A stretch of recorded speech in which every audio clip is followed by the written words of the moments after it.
Listen up. We are back with another episode of the Construction Mentor Podcast. My name is Ike. I am your host. What are we here to do? We're here to promote the construction industry. Why do we do that? Because it's the place to be. There's no other industry with the range, the plethora, the variety, whatever kind of word you want to talk about or come up with to describe just a ton of opportunities that could really go into any direction you want, whatever kind of house you want, whatever kind of car you want, whatever kind of vacations you want to take with your family, whatever that looks like, whatever your dream life looks like, it can be done in construction. And if you're already in the industry, we want to give you the tools, the mentorship that you need to take your career to the next level.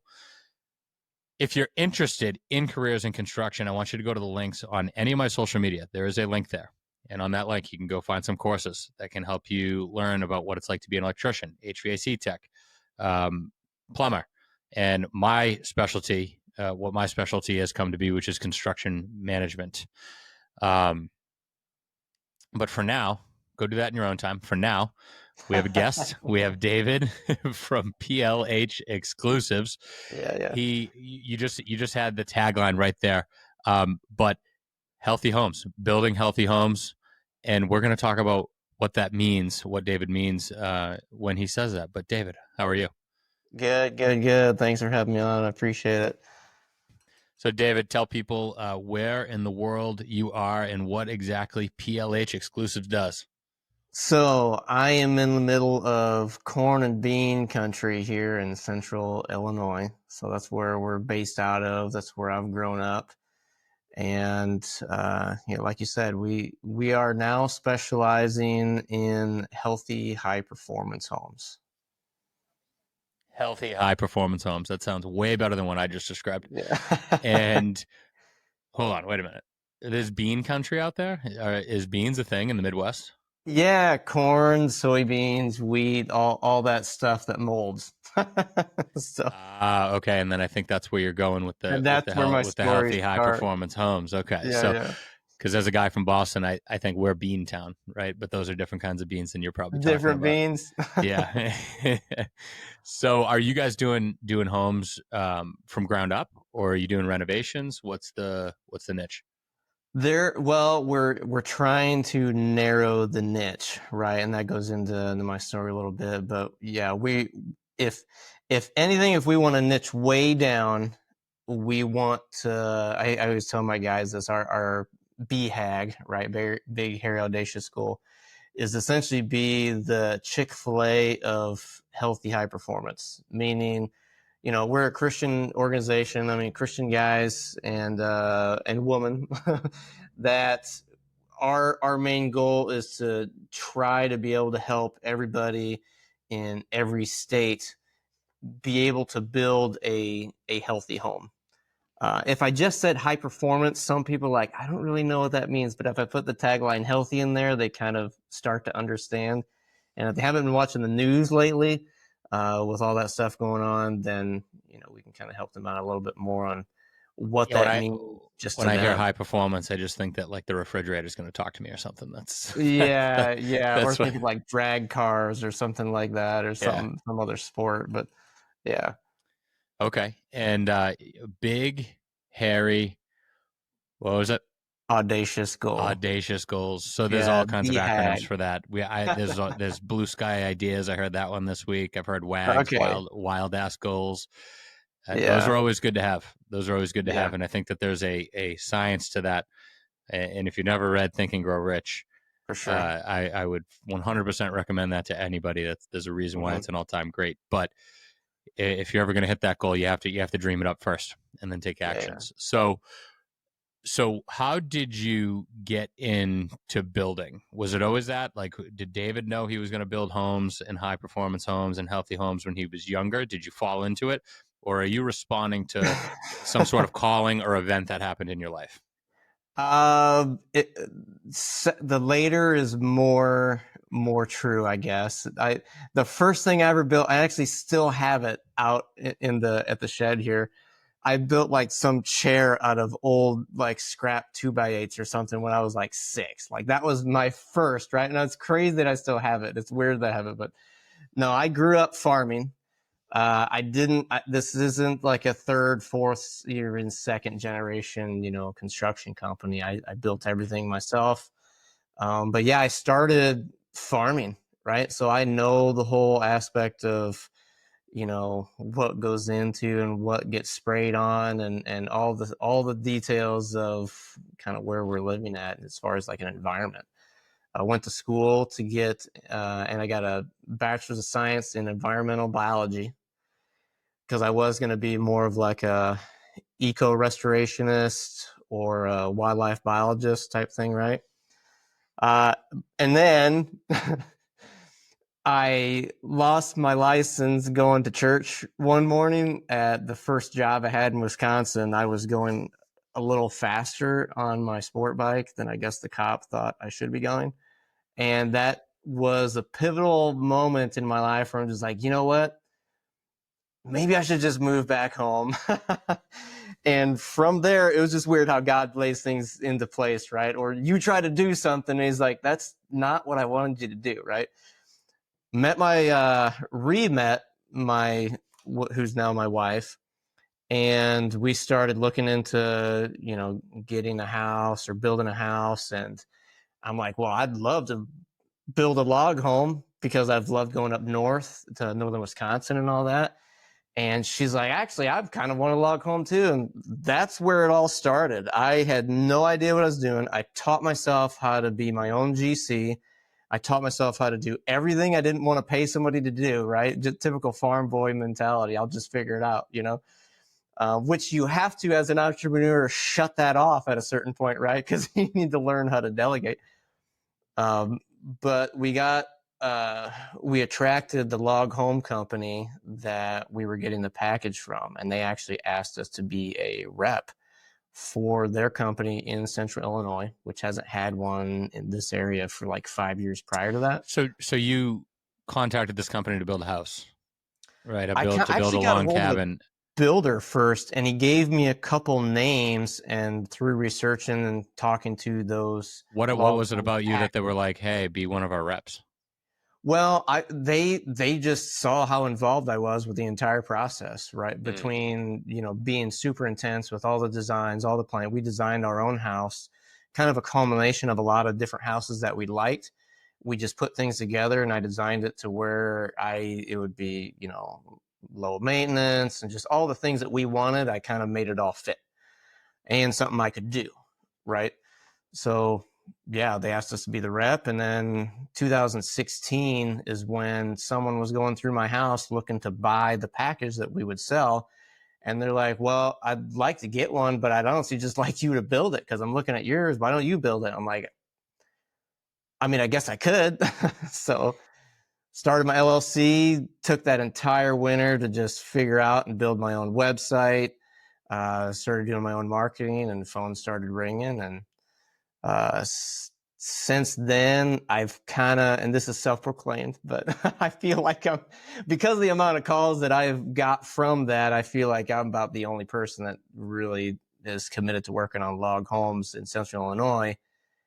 And I've been that way until the next big turn in the story is when my wife got to the point where she was so sick with all the stuff she had going on. We found out it was mold related through these tests that we did. Specifically mold related to a mycotoxin that come from corn and soybean mold. And she's one of the 24%. I don't know if you talk a lot about the HVAC systems and ERVs and all that stuff. And there's a lot of talk about mold, not just remediation, but prevention. And her big thing isn't just house mold, it's mold from outside. So an ERV in our case is really helping her to have a place as a sanctuary to recover, since she's one of the 24% of the population essentially that can't really methylate mold. So that's fascinating for a few reasons. Number one, I may be your answer to building outside of that area, because every time my wife and I are in New Hampshire, which is my wife's happy place, we live in Florida now, about to move to Texas. but there is a dream where we spend a few months or, the ideal times of year up in New Hampshire. And every time we drive by a log cabin house, we both snap and we're like, wait a minute, there's anher one. Like we got to I figure out know, we got to build one of those. Like I that's, know. that's, that's the dream. And when I was talking with Matt Reisinger and all the build show guys, which is another story, that I just happened to coincidentally fall into their breakfast room at their first build show convention. I just hung out with everybody for an hour or so. And they all know me as the log home guy, right? But after my wife has just really got deep into all this, and I'm just like, you know what? As much as I could honestly build a log home with less moving parts, just as healthy as a lot of the other building wall assemblies and high performance wall assemblies that they have out there, which I'm actually incorporating into and will be my standard now. It's hard to make that switch with the general public that really needs my help, because all the people that need help with a healthy home, they look at a log home as such a niche thing, and for one, they can't build it in town, right? Mm-hmm. That I can't really help that many people. So I've made the huge risk because God opened the door and I'm just walking through, made the huge risk of kind of walking away from focusing on log homes and directing all the marketing there to healthy high performance, knowing that I can pull in that log home background if I need to. Very interesting. So farm boy wanted a Yeah. log home, ended up being so intense about it. They were like, hey, we want you to help us sell log homes. Right. Then somebody was like, hey, I really like this one. Can you just build this for me? Fast forward, your wife has issues with ingesting mold. Is that the phrase? And is there something inherently better or worse before you get into, high performance walls and mechanical systems and all those things and how it lives and breathes? Is there anything inherently better or worse about a log home to begin with when it comes to mold? Well, the problem with log homes, right? Because I also dove deep into and actually was able to start, because it was more of a lower cost to entry, in doing restorations and maintenance for log homes, which a couple of them were for some city some municipalities and some Tough one. insurance claims, right? So I got real deep into knowing the thermal and the air and the water and the vapor control layers, right? Because logs can be very sensitive if they're just out in the open, right? Like you see a lot of log and timber structures, even in China, that are like, hundreds and hundreds and hundreds of years old, why do they last that long? It's typically because they manage the bulk water layer of control better than anybody else, right? They have huge overhangs, right? But now when we get into, I want this awesome modern house, right? You're almost like eliminating a lot of the overhangs and the reasons why houses rot or can induce mold within the walls. And what exactly do you mean by an overhang? So an overhang is, when the roof is coming down and it stretches out past the wall, right? There's a lot of the cheap ways to not have an overhang, but that's initially probably cheap, but over the long run will cost you a lot. Most people will do between 1 and 2 foot of an overhang. So if your wall ends about right here, your roof will come down past your wall, right, about 2 feet. But what does that allow? Is that allow you to breathe? That allows the water to come off the roof and drip down and not hit the logs. Not only not hit the logs directly, but not hit the ground and splash back if you don't have them set up on like a knee wall of stone or something. And this is with any house. As well as your windows are a lot more protected from the driving rain going directly and hitting all your weak spots in your windows. But with logs, it's very important too for shade. If you're way out in the open and don't have a lot of tree cover, I always told people gutter helmets are cheaper than restorations. So plant close to the trees and let them shade, especially deciduous trees, right? Where in the summer when it's hot, there's leaves on, right? And then in the winter, when you want more heat for just, radiant heat from the sun, there's no leaves on the trees, and they can actually radiate onto your house and help warm and offset costs for energy. So when you moved into this house, Was there a particular event, or like what was happening that all of a sudden you're, and 24% is a lot of people. I feel like we should hear about this a lot more. Yeah. If there's, if 20, if 1 in 4 people basically have Yeah. this issue, but was it something that gradually worse? Was there one just event that it was like, oh my, you wound up in the hospital, or it was like, we have to address this? Yeah, yeah. Well, to give some more context on just what you said, I have a family of four. Me, my wife, and two kids. So if you're a family of four and it's not you, look around because it could not just be grass pollen or somebody's cat that is making your kid kind of have some type of allergic reactions, right? Hmm. So I was kind of it come to be like a perfect storm that come together, right? And now we're working with Dr. Pompa, which is a big holistic doctor around the U.S. and he kind of put it in the terms of it's like a perfect storm to where when you get like some type of sickness or something else can kind of get added on to it. And after a while, you don't really feel, okay, where did this come? Like, what made me sick, right? You got things piling up. And with her, it was a combination of things that have been piling up that she couldn't flush away, right? Her bucket just got too full for her to dump it herself. That's one of the best analogies that I can say. And once you get that bucket too full, things start to come to fruition that you otherwise wouldn't know between crazy hormone imbalances, right? And you see this with women more than men because they're more sensitive to hormone imbalance. With her, just recently, she's just super dizzy, couldn't really get, I mean, she was on the couch for a long time. Like this is my beautiful wife that like she couldn't go get a job if she wanted to because she didn't know if she would ever be able to like get up and go because she never knew how she was going to feel. It sucks, Wow. And so I'm like, okay, is it my house, right? And that's what everybody, like every construction guy is like, oh my gosh, did I do something wrong and make my wife sick, And we kept talking, and we had a really good mold inspector, independent, right? He didn't do any remediations. He just does inspections. And so we had him come out, and I posted this on most of the videos on my Instagram. And he gave me like 130-page write-up, right? And in the end, I just asked him, just what my wife wanted to know is like, is it my house that made her sick? Because we just recently, before that, I wanted to know what I was air testing my house. And the first house I ever built tested 1.49 ACH50, which was kind of cool. But it wasn't necessarily our house. The mold that was found was a lot of mold that, looking back, was probably from the crappy apartment that we lived in and the really old farmhouse that we lived in temporarily right after we got married. So then the rest of it is the mold that's essentially coming from the outside all the time that we just can't get away from in Illinois. Just in the air, and Yeah. because it's just on the soybeans and all the farms and stuff that are around, it's Mm-hmm. just wafting all over the place, and she's just super sensitive to it.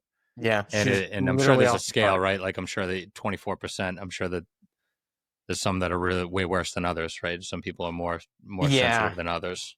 Yeah. And if anybody's kind of doubting whether it's mold or something that they're kind of going through, just realize that mold can disguise itself. I kind of call it like the shadow sickness. Not only does everybody that have it kind of feel like they need to stay in the shadows because they never know how they're going to feel around people, and it's just, but it's also something that a lot of people don't even realize it probably is mold.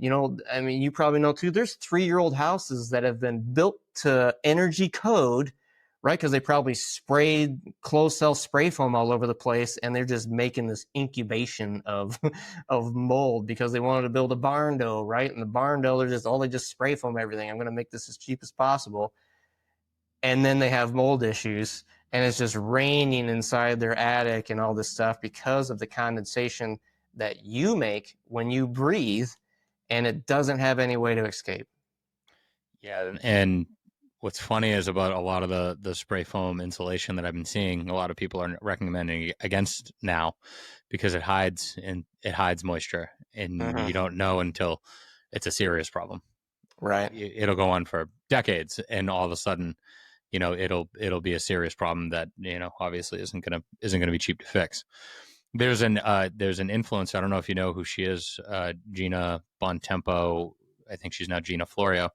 I think her handle is GM Florio, but she has a son that she posts about, and he was very sick, and they Okay. found out that it was likely from mold from the church Ooh. that they go to, and it had some pretty serious side effects.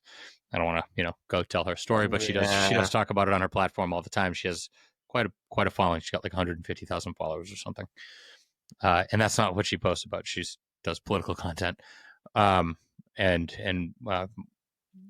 female health. Yeah. But it just goes to show you that a lot of people have something wrong, or they're sick and they're chasing their tail and they can't figure it out until all of a sudden it's mold. I personally feel like I'm susceptible to mold. Like, I can tell when it's in the air. I can even tell when a pool is about to turn green, like a dog that Mm. can detect cancer in somebody. Yeah. I it's just I immediately start getting a drippy nose and a scratchy throat anytime I'm around Mm. mold. So tell me, you found this out. You found out it wasn't necessarily your house, but how did you then change your house, change your atmosphere, and then take that and say, hey, I can actually offer this to, anybody when I build a home for them? Yeah. So this was tough for me because as I waited probably a little too long to research the best unit to put in, just because I'm like that, to where I really just needed to get something. But I knew that because I'm honestly trying to move my family to northern Wisconsin, because of the fact that what she is most sensitive to is not prevalent up there, right? Everybody has mold everywhere. I get that, right? But for her to just go outside and just know and look at the cornfield across the yard and just know that that's like a demon looking at her, you know what I mean? It's just it's hard. So I'm working to expand my construction company to that area, but I want to make sure I'm fortified enough here with my guys to be able to do that, right? um, but And you don't want to go warmer and drier. Does that have an effect? well, Or do you just love we the also have Packers? Or family, and we were told that we can't move that far away. So got it. Okay. it was like, okay, because we're up in northern Wisconsin where we're at You in have a leash, and that's the only part of the yard that the leash will yes. allow you to go. I actually talked to Expedition Log Homes, which I'm a rep for, and I said, okay, where would you plant us if we wanted to move? And they're like, actually, and because they have this log home council, they always, meet with, they're like, the prediction of the most log homes to be built in the next 10 years, whatever, is actually North Carolina. And I'm like, I don't think my parents are going to go for that, or her parents, because grandkids and all that. And so I was like, what's the next best? Because I want to go to Wisconsin. He's like, well, Wisconsin would be about second. So, yeah, as when it comes down to money, I could go anywhere. I could pull my family anywhere, but I know that there's a lot to having family close. Like, So let me run that backwards. So the first answer is to physically just relocate to a place that has less mold. But you right. also alluded to what sounded like probably an HVAC unit, right? So Yeah. ventilation So is probably the most obvious infrastructure answer. So talk about that. yeah. So right now, because I'm only for my first house, and I honestly didn't even know it. I actually used closed cell foam on my house. It was Icynene actually because it was the safest. I mean, you could eat the stuff. Open cell foam. Excuse me. And then I sealed the crap out of everything else. So I needed something to just bring in fresh air because I have the air monitor by Air Things, and so we watch it all the time. And what gets not just will I be filtering out mold with a MERV 13, bringing the outside air in, right? But it's also going to help freshen up the stale air and get the CO2 levels down. Because right now we could go one day without being able to open the doors, and we'll rise above the good threshold of like 700-800 ppms of CO2 and get to like 1400, like double that within like 8 hours. Like we'll wake up and it's too high, right? So sometimes if it's not, let me just hit the pause button. ppm would be parts per million. He's talking about the yeah, content in the air, right? yeah, And when he talks about a filter, he's bringing in fresh outside air, but you don't want to just bring in fresh outside air. Say if there's a contaminant in there like a mold or something like that. And you mentioned a MERV 13 filter. MERV is basically the rating, mhm, which usually you find in like hospitals or pharmaceutical labs is when you start talking about MERV filters. But it yeah, basically scrubs the air or cleans the air as you're bringing it in, just like any other filter would. And the yeah. 13, the number is the rating there. Yeah, So because it's closer knit, the knitting of the fabric is small enough to grab the small microns of the mold spores. Doesn't do anything about the mycotoxins, but at least catches the mold spores before they enter your house, inhabit it, and create mycotoxins. So, right. So there you have that, and then he's monitoring the CO2 content. And if you go around, and this was really at the beginning, like what LEED building was supposed to be about with commercial construction buildings, right. it was that 80% of air was reused. It was just recirculated throughout the building.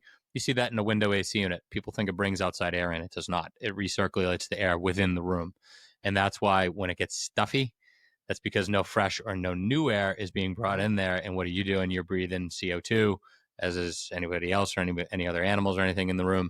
And then that goes up. And that's why you feel sick, right? So that Mhm. when it goes, that's what LEED was originally about. It was about not only sustainability, but it was about performance, high performance.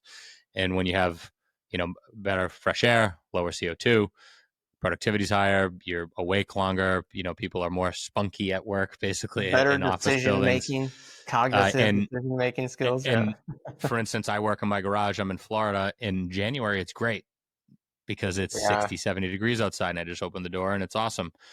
But right now, it's July and I don't have good circulation in here. If I spend an hour or two in my garage with the door shut, I'll start to get a runny nose and I'll start to get a scratchy throat because of it's just I'm basking in my own CO2, right? Yeah. The CO2 content's going up. Mhm. So, um, do you disagree with anything that I just said? Yeah, so I think I didn't quite answer your question on what unit I was putting in. So I decided on the Panasonic IntelliBalance 200 Mm. because it can go up to 200 CFM. And because this is a retrofit, right? This isn't where I'm going to put a ERV in that has the fresh air intake and the exhaust, coming out of different places in the house, right? You should have fresh air being fed to bedrooms. You should have stale air, like from bathrooms, and humid air from those areas being pulled away and back into the ERV and then sent out. And And I just got the for the listeners, why do you pull it back in? It's not to reuse the air, but what do you use it for? Yeah, so an ERV essentially brings in outside air, simultaneously crisscrosses it through this magic membrane. just and so in the summer, right? Because it's summer now, so it's hot and humid outside. If you just open your window to get fresh air, you have pure, hot, humid, unfiltered air coming in. It's not fresh. Mechanical engineers do not call that fresh. It's just outside air. It's not fresh until it's filtered and sanitized, whatever. So hot, humid air comes into the ERV from the outside, and then it crisscrosses with what's going back to the outside. So the air that's in your house that it's sucking out is drier, cooler, all that. It's heading back out. So when they cross, they start to equalize, and it recovers some of the energy as it ventilates back out. That's why they call it an energy recovery ventilator. Right. And it So kind of if you want hot air inside the house because it's winter, you capture some of that heat, right? While right. bringing the temperature up, and in the summer you're trying to bring the temperature down. So Yeah. it does the opposite. Yeah. So As yeah, well as I just like to explain that for people yeah, because I mean, it's good because sometimes I can, get too deep into it because all of a sudden I found it out, right? So I think everybody else already knew it, but Yeah, it does the same. It essentially takes air and mixes it to kind of balance it out a little bit in temperature and humidity before it goes back into your house, so that you're not sucking and you're not trying to cool off super hot air like you're bringing it in through an open window, and it has the filter in it, so it's filtering out whatever you're bringing in, as well as this IntelliBalance. I presume is it's set to where, because it's a retrofit, when I throw on my bath fans, right, it will speed up the intake and allow more air to come into the house than it's pushing out, because it already knows the exhaust fan is pushing it out. Because I always ask, this is crazy to think when I ask people this, when you turn on your bath fan, and to make it simpler for people to think of, if you take your bath fan and it brings out 4 Walmart bags full of air or 4 balloons of air, where does that air come from to come back in your house, right? And usually people have no idea. They just assume it's just leaving, but something's got to take its place, right? And if you don't have an airtight house, it could come from anywhere. It could come from your moldy basement, the gross crack in the wall that all the spiders and ants are coming through, right? Mhm. And all the dust comes in when you got your bath fan on and it's dusty outside. It's sucking all the dust in while it's sucking the fart fan out, you know? So I had a extreme example of controlling 95-degree Florida, July Florida, humid air, Yeah. probably about 70-80% humidity. Yeah. I just got back from vacation 2 weeks ago, and I was gone for a couple of weeks. And when I came back, it was 92 degrees inside my house, Oh my gosh. and the humidity was so bad. My compressor went down while I was gone. Didn't know, and the humidity was so bad you could feel it. I mean, it was wet. Like if you went to pick up a piece of paper, it probably would have ripped. And we took 9 air conditioners from our neighbors' houses, like window ACs, and like the ones that look like refrigerators. And we pulled so much moisture out of the air. We were literally probably dumping out like a pot, that you'd boil pasta in every hour for like 2 days, until finally, and I was running the exhaust fans, and my wife was like, "Why are you doing that?" And I was like, "Because I'm trying to get some of this air out. I have to suck it out of the house. It's just it has to come out."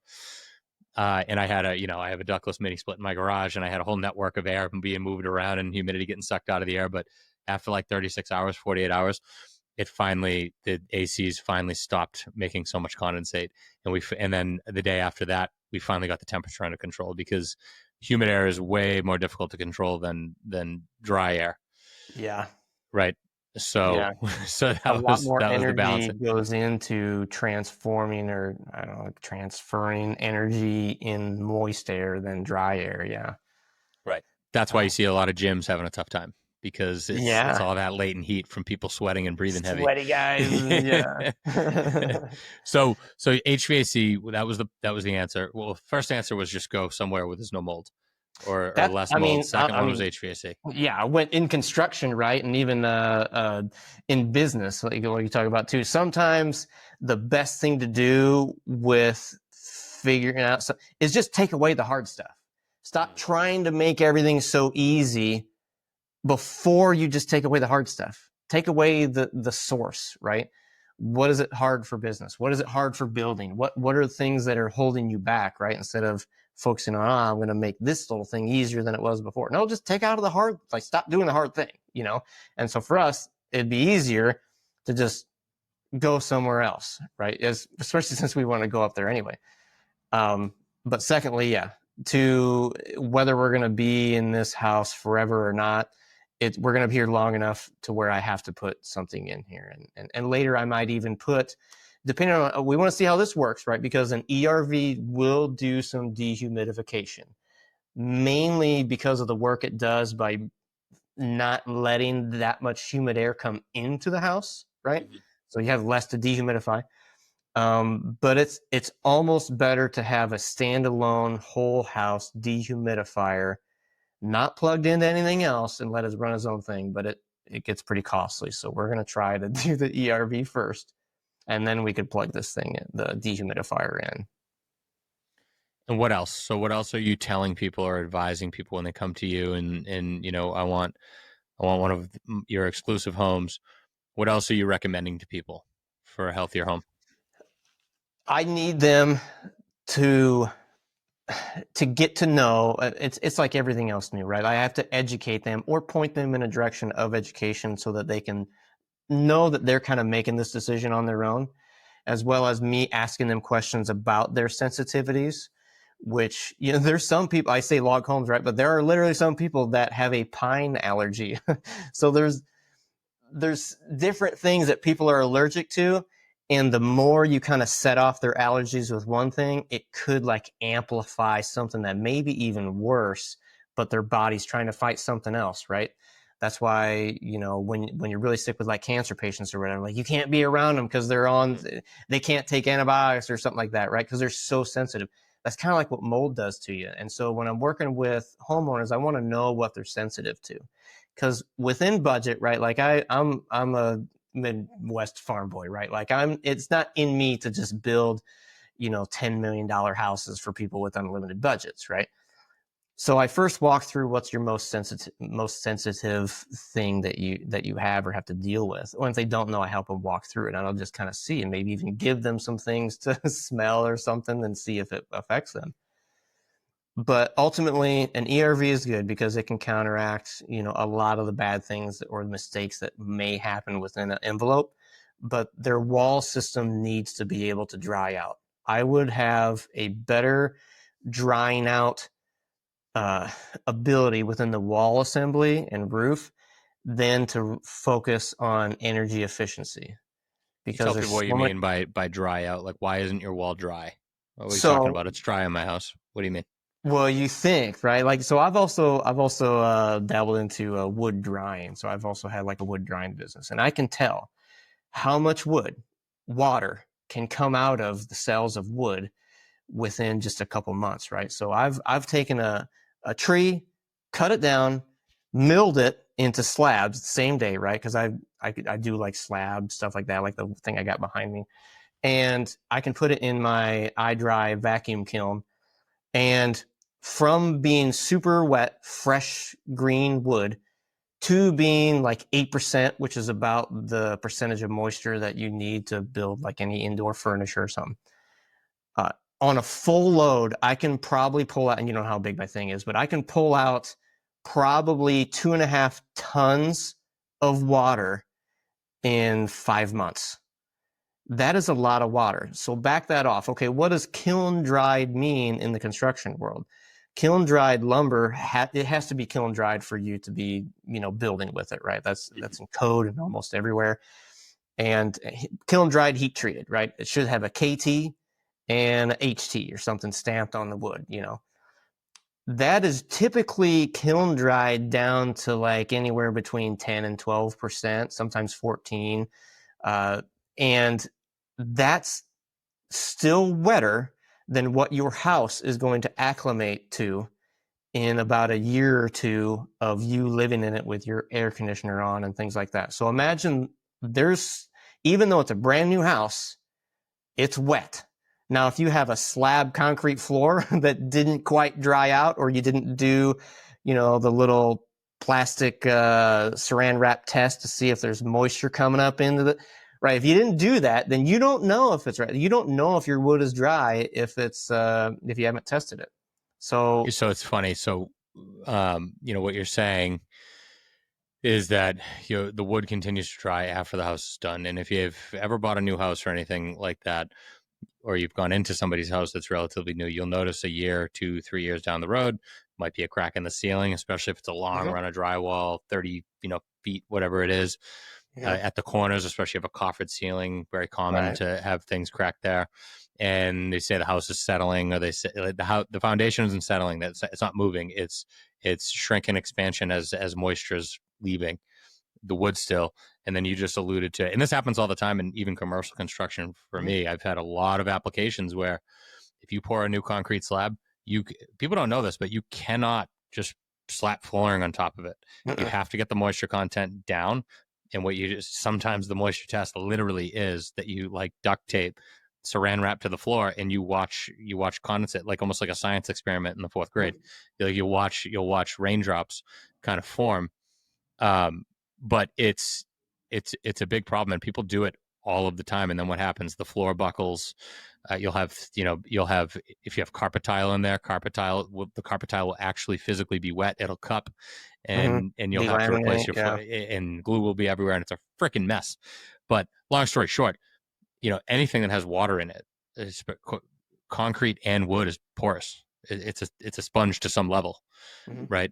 So, yeah, I mean, it's a living, breathing. Your house is almost like literally a living, breathing thing. For sure. And when people sometimes gets confused when I talk about the 4 control layers, like, the Matt Reisinger and Steve Basic talk about, it's the water is number 1, then air, then thermal, and then vapor, right? And they're like, hold on, I thought you already said water. Why'd you say vapor? Because vapor is the moisture carried with the air. And you can have water vapor within your wall, and if you trap it, then that's when you cause mold, right? Or if you have vapor that's moving through your wall and then it stops and hits a colder, drier surface, that's when you condensate, right? Like, so like look at see the top of my lid, right? It's warm and moist in here, but my lid is cold. And so whenever something warm and moist, the vapor hits something cold, it condensates. This is what happens inside of your wall if you don't stop the air by going through, because the air carries the vapor. And it also, if your wall assembly is not insulated properly, at least having, and this is why a lot of code is probably good, if you have an R10 insulation on the outside, like a continuous blanket around the outside, that will help insulate your sheathing, like the plywood or OSB that your walls are built with, right? So that your sheathing isn't that cold when that warm, moist air is trying to move through the wall, and so it won't condensate there, right? And it also goes to prove that you really do not want to put plastic up on your walls in a place that you need the vapor to go through, because it needs to be able to dry out. So Tyvek, a lot of people know what Tyvek is. Tyvek is an air barrier and more of like a bulk water resistant thing, but it also kind of can breathe, it says, right? So vapor can go through it, things can dry out as minutely, right? It's not like you're putting a hair dryer on something, but it doesn't hold the moisture and it can let it out. There's better smart membranes that you can put on the outside and on the inside, so that if your vapor is trying to come out of your house in the winter, right? Because in the winter, it's super dry outside, and you got the heat on, it's moist. Your vapor's trying to go through the wall to the outside. And in the summer, when it's warm and moist outside, it's trying to get into your house, right? Because it's drier and cooler with your AC on, right? So for you in Florida, you probably have more obviously outside humid air trying to get in. Oh yeah. But for us in Illinois, it's both ways, because we have a lot of shoulder seasons, right? That's what they call it, where it's warm and moist, and then it's both climates all the time. So the technical term for what you're talking about is the dew point, right? It's why grass gets wet. If you ever wake up, grass gets wet, it's because at night the temperature dropped, the grass got cold, sun starts to come up. What happens? The temperature goes up in the air, and because the dew point, the surface temperature of the grass is colder than a lower temperature than the dew point in the air. Now that the sun is up, then all the moisture in the air collects on the grass, right? So that's literally what's happening in both directions, as David just said. In your wall. And in your wall, in right? Your basement, yeah. So, and it's very popular. I mean, Tyvek's popular. It's kind of like the Coca-Cola of that application. The Kleenex. It's brittle though. It's the Kleenex. It's the Kleenex of exterior wrap, right? And the issue with it is that it's fragile. it rips, it tears. You're breathing in both directions. What about zip wall? Zip wall is the popular thing now, where basically the plywood has or the sheathing plywood, same thing, has a vapor barrier basically as part of the wood, and then you almost use what it looks like duct tape or electrical tape, in between the boards. What say you about zip wall? This is touchy, and some people won't like me saying this, but I don't like it in a few ways if it's done in different applications. So I say that, and I'm using it right now on an application, actually with a half log home. It was a really old log home built back in I say really old, the 2000s. And back then, their home, how they built it was stick framed with, sheathing, then polyiso, which is just like a foam rigid board insulation on the outside. And then they put the half logs on the outside of that. Right. So it's almost to the point, like I'm not going to overperform the house that they already have at that point. Like I'm just going to match it with better stuff. And so we wanted to go with zip sheathing because we were going to put on the InsoFast product, which is like an ICF wall, just that piece, just the one side, right? The foam with the tabs inside. And so we're putting that up to match with their original insulation panels. But these can be screwed on themselves, and they could actually hold the logs themselves. So there's a thermal break between the wall and the log now, because the insulation panel is being held to the wall and the logs being held to the panel. So I don't have huge screws just poking everywhere for the logs to be attached, because they're attached to it. So that's where we are using it. But the reason why I don't like using it is, for one, I like things to dry out a lot more. Even the stains that I use on my log homes, they had to be breathable, right? You can't paint a log home. Otherwise, what you'll have is a log that soaks up moisture from the air and then can't get rid of it because you just covered it with essentially plastic. Right. And so what I like about other products is I can use a smart membrane over top of plywood, because plywood has a higher perm rating, meaning it can dry out better than OSB, which zip is an OSB product, oriented strand board, which is like a bunch of fibers glued together. It's just a lot of glue, and that glue stops the moisture or the vapor from going through and drying out as well. And so that reason, I don't like to use OSB anyway. I don't like to use the zip because you have a painted surface on there, and that painted surface actually is more permeable than the OSB that it's sitting on. And then when you add on, they can also laminate that same a type of foam on the backside of that, so you can just put it all up at the same time. That doesn't like to breathe either. And so you have these components that, yes, they're great to throw up. One guy can insulate and waterproof and sheathe the whole house in one run, right? But there's sometimes you don't want to add less steps because it's costing you more later. And so those are the reasons why, as far as my standard practices, I don't use zip all the time unless it's a specific application. And perm rating being permeable. And the use of that word is the ability for liquids or gases to pass through a surface, basically. Yep. Right. So, sorry, I just try to pick out these little. Well, think of a Columbia coat, right? Everybody knows what Columbia or Gore-Tex, like a nice running coat. You want to run in the rain, though, right? You don't want to put a rubber coat on, because what do you want to do when you put a rubber coat on? You're either going to want to take it off, or if you leave it on, you're going to get swampy. Hey, that's why I don't. I grew up in Boston, and waterproof shoes and boots are very popular. Because why? Because of the slush and the snow and the ice and the crap.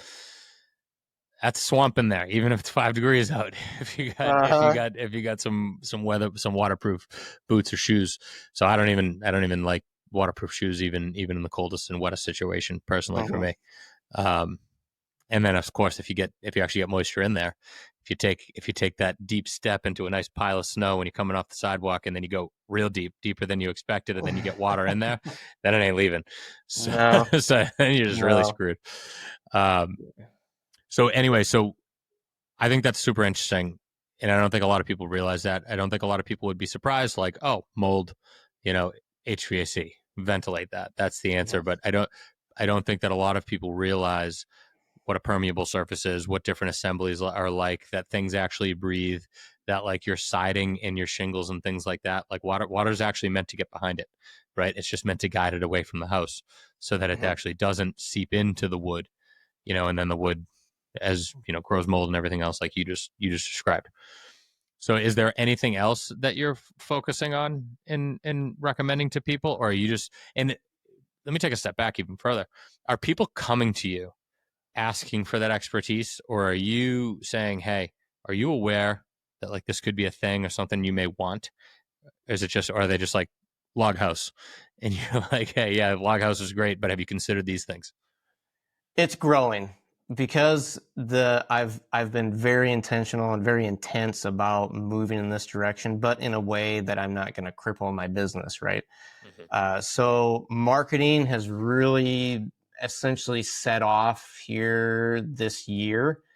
And I've been getting in the space of a lot of other people, whether it be, a lot of architects. I've been doing a lot of podcasts with architects that are Mm-hmm. in the mold space and things like that. A lot of healthy and holistic people. So I'm getting my name out there. I'm still working on, obviously I could help more people if more people knew about me, right? And so I'm trying to spread the word, not just, through internet marketing and stuff like that, but I'm actually on the Facebook groups because my wife's on one of those mold toxicity groups on Facebook, which Mm-hmm. blows your mind if you There's a read group that, for what everything. literally people are going through. It's like, I'm like, Jen, you're going through a lot right now, but at least you're not like this person, as bad as it sounds. But Yeah. it's horrible. But yeah, I'm working on trying to get that out. I'm working with the mayor of Morton actually right now, and he wants to he wants me to build something if I can get it in budget of what it can sell for. He's got some properties within the city that have been vacant for a while, and he'd like me to put something up there. So we're working on some stuff there. But no, it's people sometimes don't know that they need the help, right? And they don't realize that they have a problem until it's too late. And just a small instance, my wife's friend had a pipe leak in her house, but it only leaked and it sprayed out of the pipe every time they turned on an outside faucet because that was where the lead ran. So every time they turned it on, it would just inside of their ceiling. And then finally, when the ceiling fell down, like it got to that point, the ceiling fell down. And then she looked up and she's like, there's freaking mold everywhere.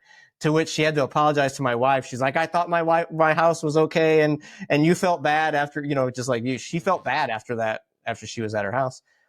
And Serve Pro went in there, or some remediation company. And I'm like, you really need to get my mold guy in there because it's been going on that long, they're just going to have the fix that the insurance says is going to fix with the Right. water leak, right?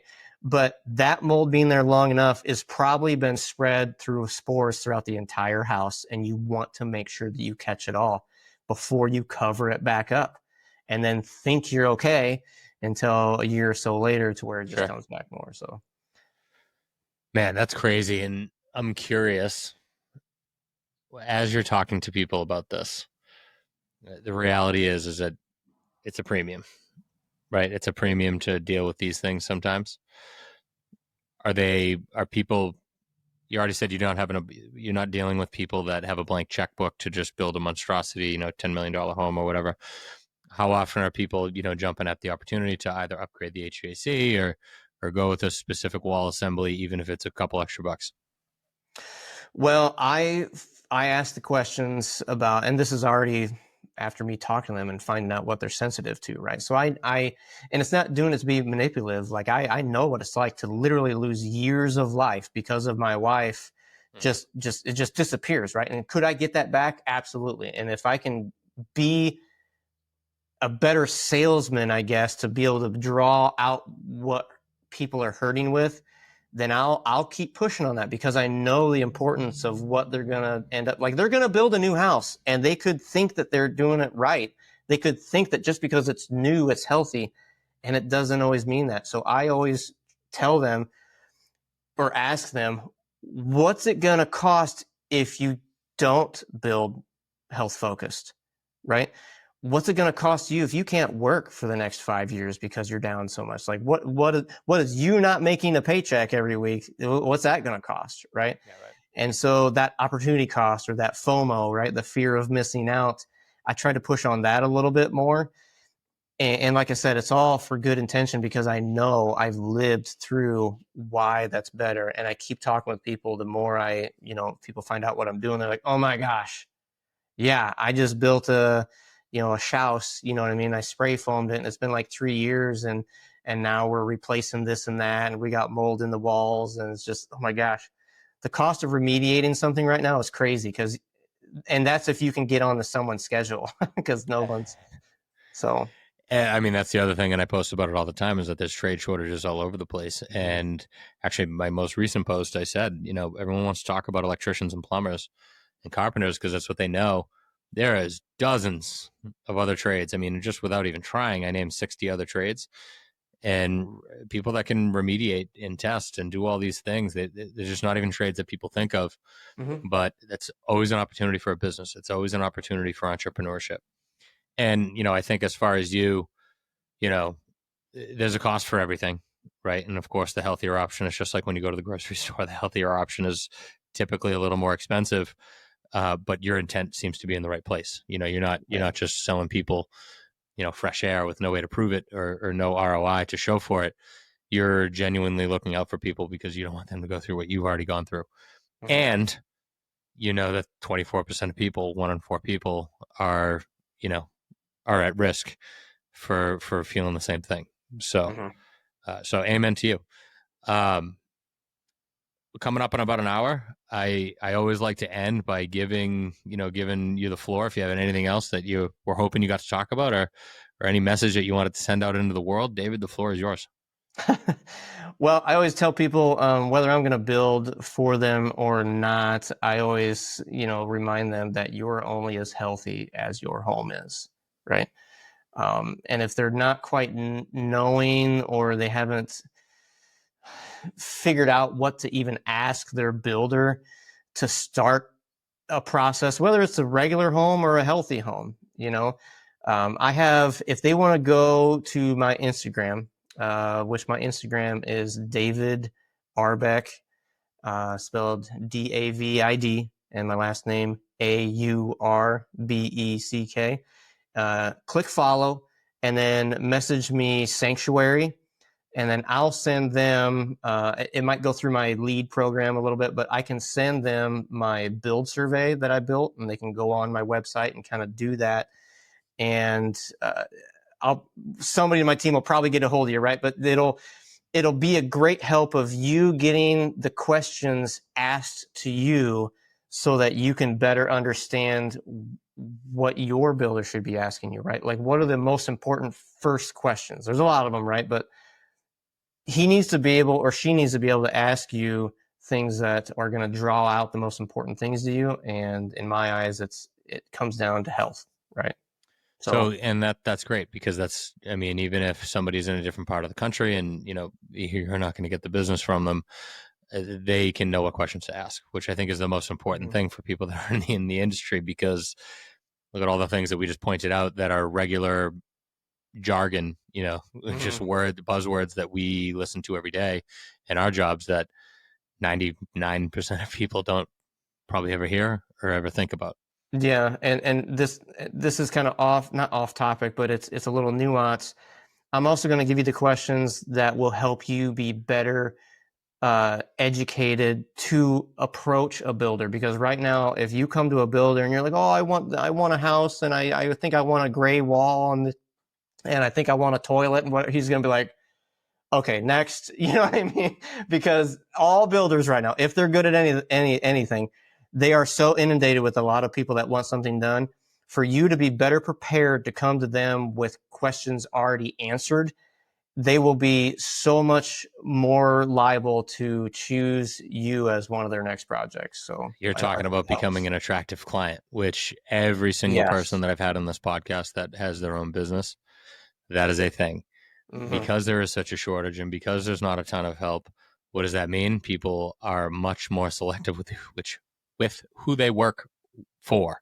Mm-hmm. You want somebody that's going to have good cash flow, somebody that is obviously going to cash is king. They're going to keep that bloodline flowing, and then somebody that's going to be decisive and give answers and not be Yeah. wishy-washy or difficult to work with, because that's their time and their money and their headache, right? So, don't want a David, $10,000 house and think that you're going to pay $200,000 for it. yeah, So, yes, and I'm actually building a house right now. I'm at the very very end right now, so putting on the cool. finishing touches. So Cool. I know what that's like. And of course, on the other end, I try not to be the expert either, because I don't want to use that to be a pain in the ass. No, I try to no. use it to make people's lives easy. Yeah. That are building our We're house. all So learning. Yeah. Don't ever get sold on someone that thinks they know everything, because it's always evolving. People's different conditions are always changing. You need somebody that has somebody smarter than them in their life that they learn from, or a collaborative group of people that they learn from. So which is collaborative one is the reason word. why I appreciate being on with you and starting this relationship, so that if there's anything I can help you with, feel free to reach out. If there's anything I need, I'm sure I could answer, get any answers question between you or anybody else that you have on there. So it's nice that everybody's working together to try to make a difference. Well, I already told you how you can help me. I just have to go get a plot of land up by a lake Yeah. in New Hampshire, Okay. and we'll do that. We'll fly a crew in, and we'll Yeah. put it up. Maybe I can So, work on you to get you to northern Wisconsin. that's probably not gonna happen. You can still fly there. So what's Although the point? I do want to go to a Packers game, just because I've heard, I'm a big football fan. Oh Would yeah. love to go to Lambeau, and I've just heard that the fans are just different than Yeah. everywhere else in a good way. So Super nice. yes, Everybody's nice in Wisconsin. It's weird. exactly. See, I'm from the Northeast. I'm from Boston, so when I go to another game, it's like I'm in Philly or I'm in New York, or Yeah.